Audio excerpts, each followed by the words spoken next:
మనం చివరి మాటకు వచ్చాం. అప్పుడు యేసు గొప్ప శబ్దముతో కేక వేసి, తండ్రి, నీ చేతికి నా ఆత్మను అప్పగించుకొనుచున్నానెను. ఆయన ఇలాగూ చెప్పి ప్రాణము విడిచెను. ఈ మాటను మనం ధ్యానం చేస్తున్నప్పుడు ఒక సంఘటన మీకు జ్ఞాపకం చేస్తాను. 1572 సంవత్సరంలో ఫ్రాన్స్ దేశాన్ని చార్లెస్ అనేటువంటి రాజు పరిపాలన చేసేవాడు. ఆయన చనిపోతూ ఒక మాట చెప్పాడు, ఏంటంటే, నా చేతులు రక్తశక్తం అయిపోయి ఉన్నాయి కాబట్టి నేను నరకానికే పోతానని ప్రాణాన్ని విడిచాడు. ఎందుకు అంటే 1572 సంవత్సరంలో అప్పుడు క్యాథలిక్స్కి ప్రొటెస్టెంట్స్కి చాలా విరోధ భావాలు ఉండి ఒకళ్ళనొకళ్ళు చంపేసుకుంటున్నారు.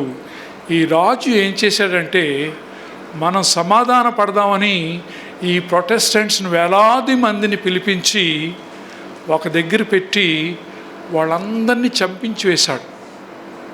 They were dead. ఆ యొక్క భావం తన హృదయంలో ఉండి నా జీవితం నాశనం అయిపోయింది అని చెప్పి బాధపడుతూ చనిపోయాడు. అయితే దానికి విరుద్ధంగా పౌలు ఏంటి మాటలు మాట్లాడారో మన పాస్టర్ బెన్ గారు చెప్పారు. మంచి పోరాటము పోరాడితే నెంబర్ 1. నెంబర్ 2, నా పరుగు కడముట్టించి తిని కదండి. తర్వాత నా విశ్వాసమును కాపాడుకుంటుని.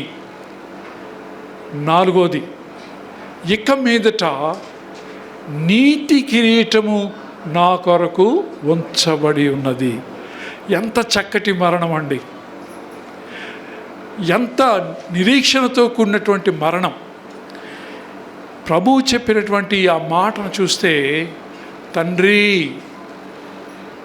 నీ చేతికి నా ఆత్మను అప్పగించుకొంచున్నాను. ఈ దినాన్న ప్రతి వాళ్ళము కూడా చనిపోయే ముందు వేసుకొనవలసిన 2 ప్రశ్నలు ఉన్నాయి. మొదటిది ఏంటంటే, దేవుడు నాకు ఇచ్చినటువంటి జీవితంతో నేనేం చేశాను? నాకు ఇచ్చినటువంటి జీవితంతో నేనేం చేశాను? రెండో ప్రశ్న ఏంటంటే,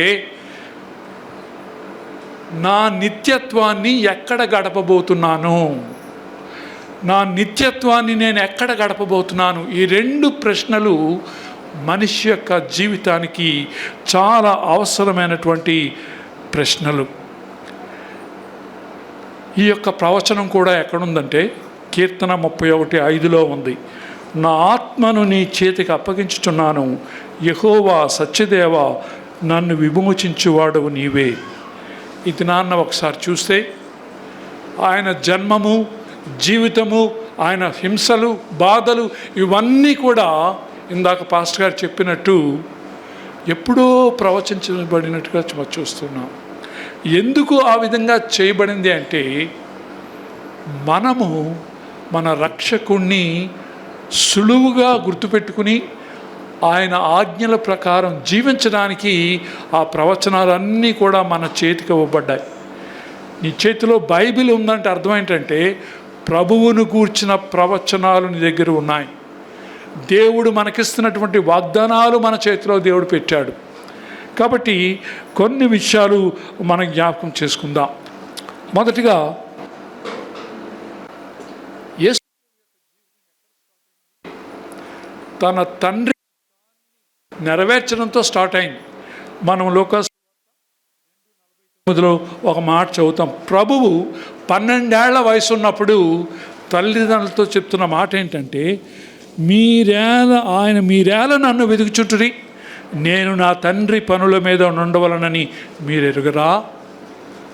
ఆ ప్రాయం నుంచి కూడా ఆయన దృష్టి అంతా కూడా నేను తండ్రి దగ్గర నుంచి వచ్చాను, ఆయన చెప్పిన పని నేను నెరవేర్చాలి అనేటువంటి ఆశతో ఆయన జీవించాడు. ఆయన ఒక మాట చెప్తున్నాడు, యోహాను నా గురించి సాక్ష్యం ఇచ్చాడు. కానీ ఈ మాట ఎక్కడుందంటే 5:36లో ఉంది. దాని యొక్క భావం చెప్తున్నాను. అక్కడ భావం ఏంటంటే, యేసు ప్రభు చెప్తున్నాడు, యోహాను నా గురించి ఇచ్చినటువంటి సాక్ష్యం ఉంది చూశారు, దానికంటే ఎక్కువైనటువంటి సాక్ష్యం నా దగ్గర ఉంది. ఏంటి ఆ సాక్ష్యం అంటే, నేను చేస్తున్నటువంటి పనులే, ఈ పనులన్నీ కూడా తండ్రి నాకు చెప్పిన పనులే నేను చేస్తున్నాను, కాబట్టి నేను తండ్రి దగ్గర నుంచి వచ్చానని రుజువు చేయడానికి ఈ పనులను చేస్తున్నానని చెప్పాడు. అంటే అర్థం ఏంటంటే, ఆయన ప్రతిదీ కూడా ఆయన చిత్త ప్రకారం చేయలేదండి. తన తండ్రి అయినటువంటి ఆ యొక్క దేవుని చిత్త ప్రకారం అంతా నెరవేర్చాడు. నెరవేర్చి ఈ ఆఖరిగా చెప్పే మాట ఏంటంటే, నా ఆత్మను నీ చేతికి అందిస్తున్నానని చెప్పాడు. తర్వాత 8:29లో నన్ను పంపినవాడు నాకు తోడై ఉన్నాడు, ఆయనకి ఇష్టమైన కార్యము నేను ఎల్లప్పుడూ చేయుదును, కనుక ఆయన నన్ను ఒంటరిగా విడిచిపెట్టలేదు. ఈ భూమి మీద ఉన్నంతసేపు కూడా ఆయన చెప్పినటువంటి పనులన్నీ చేస్తున్నాడు, కాబట్టి ఆయన విడిచిపెట్టకుండా మన ప్రభువుతోనే ఉన్నట్టు తండ్రి మనం చూస్తూ ఉన్నాం. ఇంకొక వాక్యం కూడా చూస్తాం, 8వ అధ్యాయం 49వ వచనంలో, నేను దెయ్యము పట్టిన వాడను కాను, నా తండ్రిని గణపరచువాడను, మీరు నన్ను అవమానపరుస్తున్నాడు. గమనించండి, ప్రభు ఎన్ని అవమానాలు పొందినా సరే తన యొక్క తండ్రి చెప్పినటువంటి పనులను చేయడానికి, ఆయనను గణపరచడానికి, తర్వాత ఆయన ప్రేమించుచున్నాడని లోకము తెలుసుకున్నట్లు తండ్రి నాకు ఆజ్ఞాపించినది నెరవేర్చుటకు నేను ఇలాగూ చేయుచున్నాను. ఈ వాక్యాలన్నీ ఏం చెప్తున్నాయంటే, యేసు ప్రభు తండ్రితో ఉన్నటువంటి ఆ సంబంధాన్ని బట్టి, ఆయన చేసిన పనిని బట్టి ఆయన ధైర్యంగా ఉండి ఆఖరణ ఏమన్నాడంటే, తండ్రి నా ఆత్మను నీ చేతిలో పెడుతున్నాను, అప్పగించుచున్నాను. ఈ దినాన ప్రతి వారము కూడా మనకు కలిగినటువంటి ఆత్మ దేవుడిచ్చిందే. ఒక దినాన్న మనము ఆయనకి అప్పగించవలసి ఉన్నది. అప్పగించేటప్పుడు మనం ధైర్యముగా మనం ఆయన చేతిలో పెట్టగలగలమా?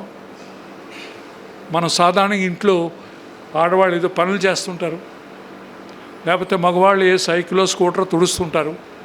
మనకు తెలిసిన వాళ్ళు రాగానే ఏం చేస్తామంటే, వాళ్ళు ఎంతో అపాయంగా చేయిస్తారు. మనం ఏం చెప్తాం, నా చెయ్యి బాగోలేదండి అని చెప్పి ఇలాగ అంటాం. తర్వాత భోజనాల్లో చేతులు కడుక్కున్నప్పుడు తెలిసిన వాళ్ళు వస్తారు, బ్రదర్ అంటే చెయ్యి ఇవ్వలేను. కారణం ఏంటంటే చెయ్యి సరిగా లేదు, సిద్ధముగా లేదు. ఇది నాన్న మన ఆత్మను దేవుని యొక్క చేతిలో మనం పెట్టాలి అంటే, మన ఆత్మను ఏ విధంగా కాపాడుకోవాలి? పరిశుద్ధముగా కాపాడుకోవాలి. ఆయన మనం ఏ పనిని చేయమని నిర్ణయించాడో, నిర్ణయించాడో ఆ పనిని మనం చేయవలసి ఉన్నది. ఒక్కొక్కసారి కొంతమంది భక్తుల యొక్క జీవితాలు మనం చదువుతున్నప్పుడు, దేవుని చిత్తాన్ని నెరవేర్చడానికి వారు ఎన్ని ఇబ్బందులు, ప్రాణాన్ని కూడా వారు తృణీకరించి ప్రభువు కొరకు జీవించినట్టుగా మనం చూస్తాం. మనం విశ్వాస వీరుల యొక్క చరిత్రను హెబ్రీయులకు రాసిన పత్రిక 11వ అధ్యాయంలో చూస్తాం. ఆఖరణ 2-3 వచనాల్లో ఏంటి రాశారంటే, వాళ్ళు రంపముల చేత కోయబడ్డారు, కొన్ని జంతువుల యొక్క చర్మాల్లో దాక్కుండవలసి వచ్చింది, ఎంతో కష్టాలు పడ్డారు. కారణం ఏంటంటే, దేవుడిచ్చిన ఆత్మను పరిశుభ్రంగా ఉంచుకోవాలని, అది ఆయన చేతిలో పెట్టేటప్పుడు నిర్భయంగా పెట్టాలనేటువంటి ఆశతో జీవిస్తున్నట్టుగా మనం చూస్తున్నాం. గమనించండి, ఒకసారి ప్రభాకర్ గారు నేను మాట్లాడుకున్నాం, బ్రదర్ క్రైస్తవులకు గడ్డు రోజులు వచ్చేసాయి, ఇబ్బందికరమైనటువంటి రోజులు, జీవించలేనటువంటి రోజులు వచ్చేసాయి. ఇప్పుడు మనం నిలబడాలి. అన్నీ బాగున్నప్పుడు నిలబడడం కాదు, శ్రమలు వచ్చినప్పుడు, కష్టాలు వచ్చినప్పుడు, హింసలు వచ్చినప్పుడు, ప్రపంచంలో మనకి హింసలు వస్తున్నప్పుడు మనం ఎవరిని జ్ఞాపకం చేసుకోవాలంటే ప్రభువుని జ్ఞాపకం చేసుకోవాలి. ఆయన చెప్పిన మాట ఏంటంటే, మీరు భయపడొద్దు, నేను లోకమును జయించి ఉన్నాను. ఇదిగో సదాకాలము మీకు తోడై ఉన్నాను, సదాకాలము మీకు తోడై ఉన్నాను. ఆయన చెప్తున్నాడు, సర్వలోకమునికి వెళ్ళి సర్వసృష్టికి సువార్తను ప్రకటించుడి. మత్తయి సువార్తలో అయితే భూమి మీదను పరలోకములోను నాకు అధికారము కలదు, కాబట్టి ఇప్పుడు మీరు వెళ్ళి సమస్త జనులను, అంటే అర్థం ఏంటంటే ఆ అధికారాన్ని దేవుడు మనకిస్తున్నాడు, ఆ యొక్క ధైర్యాన్ని దేవుడు మనకిస్తున్నాడు. శోధన వచ్చేటప్పుడు తప్పించుకునేటువంటి మార్గాన్ని దేవుడు చూపిస్తున్నాడు. మనకు సహాయం లేనప్పుడు ఎవరి ద్వారానో ఒకరి ద్వారా సహాయం అందిస్తూ ఉన్నాడు. ఇన్ని మేలులు చేస్తున్నాడు. కారణం ఏంటంటే ఎవ్వరూ నశించిపోవడం ఆయనకి ఇష్టము లేదు. మరి విక్టర్ మినిస్ట్రీస్లో చేస్తున్నటువంటి ఆ పని ఏంటంటే కాపరులను సిద్ధపరచడం, కాపరులను ధైర్యపరచడం, వారిని సంఘములో ఏ విధంగా మాదిరికరంగా జీవించాలి, ఏ విధంగా అనేకులకు ఉపయోగకరంగా ఉండాలన్నటువంటి విషయాలు ఈ విక్టర్ మినిస్ట్రీస్ ద్వారా బోధించబడుతుంది. ఎన్నో వ్యయ ప్రయాసాలు కోర్చి అనేక ప్రాంతాల్లో పాస్టర్ సదస్సు నిర్వహిస్తూ ఉన్నారు. దేనికి ఇదంతా? దేనికి అంటే దేవుడు ఆయన ఎన్నుకున్న ప్రజలను చివరికి వచ్చే వరకు వారి విశ్వాసంలో ఉండి వారి ఆత్మలను ప్రభువు చేతిలో పెట్టే ధైర్యం వారికి ఇవ్వాలి. ఒకసారి మనం ఆలోచన చేద్దాం. ఈ క్షణంలో నేను చనిపోతే నా ఆత్మను ధైర్యంగా, తండ్రి నీ చేతికి నా ఆత్మను అప్పగిస్తున్నానటువంటి ఆ ధైర్యం మనలో ఉందా? లేకపోతే దేవుడు అవకాశాన్ని ఇస్తున్నాడు. ప్రియమైన సహోదరి సహోదరుడా, దేవుని యొక్క మాటలు ఆయన యొక్క వాక్యములో మనకి చేతిలో పెట్టారు. ఆయన సంఘ కాపరుల ద్వారా మనకు ప్రసంగాలు వస్తున్నాయి. అనేకమైనటువంటి ఛానల్స్ ద్వారా కూడా మన వార్తలు వింటున్నాం. ఇది నాన్న ఈ 7 మాటలను గూర్చి విన్నటువంటి మనము ఒక్కొక్క మాటలో ఒక్కొక్క విధంగా ప్రభువు మనతో మాట్లాడి ఆ విధంగా నాకు సాక్షులై ఉండండి అని దేవుడు మనందరినీ, మాట్లాడిన వాళ్ళతో కలిపి అందరినీ కూడా ఆయన హెచ్చరిస్తూ ఉన్నాడు. కాబట్టి ఈ గుడ్ ఫ్రైడే ఆరాధనలో ఉన్న మనం అందరము కూడా ప్రభువు కొరకు సాక్షులుగా మనం జీవిద్దాం.